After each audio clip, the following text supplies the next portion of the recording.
Hey guys, welcome back to the channel. Super excited to share with you guys this little product that I purchased on moo.com. This was a suggestion from Peter McKinnon and a company that he also suggested purchasing from. And the reason being is when you are either borrowing and or working with other photographers and videographers out there on a job, you might get stuff mixed up. So to prevent that from happening, and I've been borrowing a 5D Mark IV, which I'm shooting on right there, which is not mine, it is friends. And I started to get kind of mixed up with what batteries were mine, what other cables, what chargers, what lenses, what microphones, blah, blah, blah, all that stuff. I wasn't sure, and I was starting to kind of get confused as time continued, because I've been borrowing it for about 4 months now, which is a long time. And in that time, you start to think, oh, well, maybe that was mine.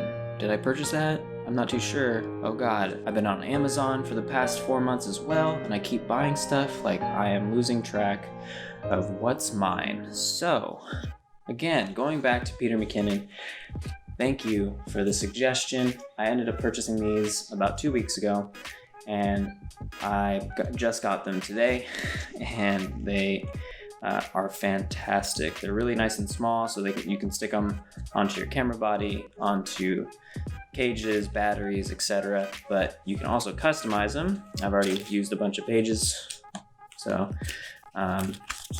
just to kind of give you an idea. Bam! So you can put your logo on them. Comes with 90 stickers, nice and small, compactable, and it has this little flap on it as well so that they're protected. But to kind of give you an idea of what I've already stuck them on my small rig for my M50, I've already put it on my actual cage, put it on the Sony battery to help power my M50, because the little LP E12 batteries were terrible. And then lastly, just putting it on the actual body right there, just because, again, you never know when you're on a job and somebody might have the same body as you and neither one of them is marked or identifiable, and if you accidentally switch, then you're kind of SOL. So I marked my camera bodies, my M50, my 90D, my Rode microphone, which is attached to the 5D Mark IV, and yeah, so I highly recommend purchasing a small sticker book. It was like 13 bucks. The delivery time was, it wasn't urgent that I got these, so I think it took like 2 weeks for them to create, print, and then ship out and deliver. And I am extremely satisfied with the purchase, very happy with the delivery time. And especially with COVID and everything that's going on, I totally understand the late delivery time. And I understand also it takes time to create stickers, so not upset whatsoever. 5 stars out of 5 to moo.com. Thank you so much for being so awesome. The other thing I wanted to talk about was just a quick thing, and I'll go a little bit more in depth in another video. I am shooting on 2 different audio systems right now. So I'm shooting, or actually 3 technically, just to kind of give you an idea of the difference between in-body microphone, which is for my 90D right there. I'm using a Rode Videomic, not the Rode Video Pro, just the regular Rode Video mic. It was like 160, 150 bucks on the 5D Mark IV. And then also I have a blue Yeti microphone, studio microphone, which is like 100 bucks on Amazon. Recording it to Adobe Audition right now, and I'll have to end up manually syncing. There are some programs out there that will help sync the audio for you.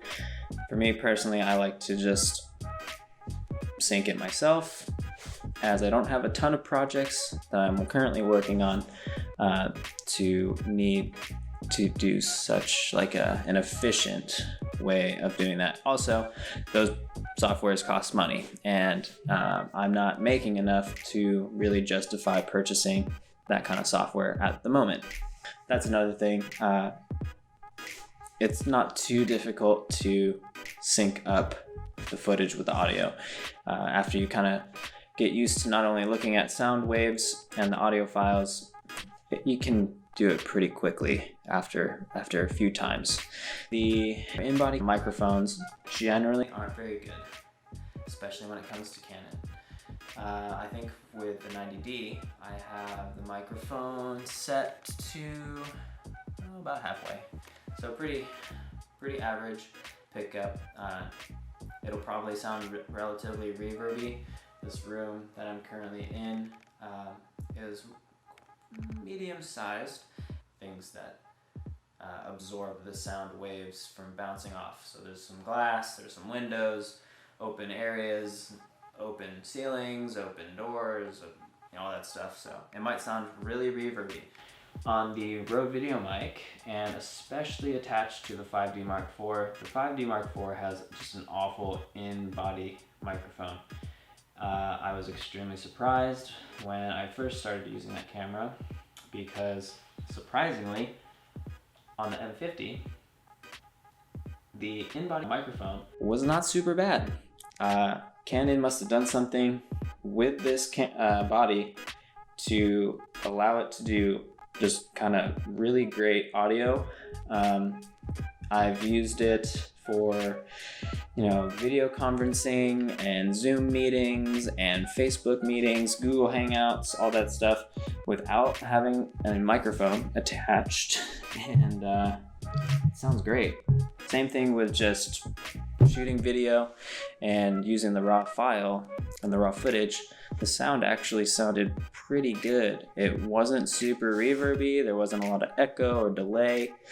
It didn't sound like I was speaking from far away, and that was just very surprising. When it comes to the Rode Videomic, I think it's a good budget mic to purchase if you're just starting out. The one thing I don't like about it is how large it is. So if you're using a shorter focal length lens, you can kind of see it. It kind of gets a nice little feature in your video. So when you're using like this little 50mm, the Canon 50mm 1.4, you can definitely see it. And if you're shooting with a GoPro, you will most certainly see it. So that's a no-go on that. So basically, I think for a budget mic, that's not too bad. I think it's $150 on Amazon. I am looking forward to purchasing the Rode Videomic Pro Plus, I think it is what it's called. Just because that not only have I on occasion forgotten to turn the microphone on, that mic turns on automatically when you plug it in to your camera. So that is going to be a big lifesaver. I'm still really learning about sound engineering and audio, because audio is half the battle when it comes to video. So make sure you have a good onboard microphone for your camera. Lastly, this lovely blue Yeti microphone, which is not mine. I am borrowing it. Records straight on. I used to think it recorded like this, but it doesn't. And the best sound you will get is if it is slightly angled to your chest. But yeah, this actually does a phenomenal job. It really reduces noise that is coming from the surrounding area. And it is very just like omnidirectional, I think is what that's called. So just very one directional. It'll pick up everything that's right here and kind of forget about everything that's to the side. And my last video, which was my very first one, kind of my pilot to my channel in terms of like this kind of setting and studio setup, recorded it on this blue Yeti. So let me know what you think about how that sounded. Let me know which one you think sounds the best. I will also do a test later on with the M50. There will be a separate video where I do a bunch of different microphones after I do some purchasing. I also have a few lavalier mics, which I've shipped off. So that, again, there will be a separate video entirely for audio and sound. but just wanted to give you a quick taste. And again, major shout out to Peter McKinnon and moo.com. Thank you for the suggestion. It has really helped. I've pretty much gone sticker happy and marked everything that was mine. And that way, when I pack up and head back up to the mountains, I know exactly what's mine and I don't take anything that's not. Yeah, if you liked the video, don't forget to subscribe, like the video. Please drop a comment if you have any questions or comments about how I can make my channel better. And then also another big shout out. I've been repping Tall T Productions for about 1.5 years. Love their clothes. It's a great ski company that I've been purchasing from for a while. And not only are their clothes really comfortable, they are very oversized and they are super stylish for those who are into skiing, into riding. You live in the city, skateboarding, surfing, any sort of fun outdoor activity, these guys make the clothes for you. So really comfortable, oversized clothing with very just cozy, nice fleece lined hoodies, just really comfortable and soft t-shirts, long sleeve shirts. The beanies are dope. This is probably like my favorite beanie that I just purchased not too long ago. So go check them out. Tune in to next week and I hope that you guys are staying safe and see you next time.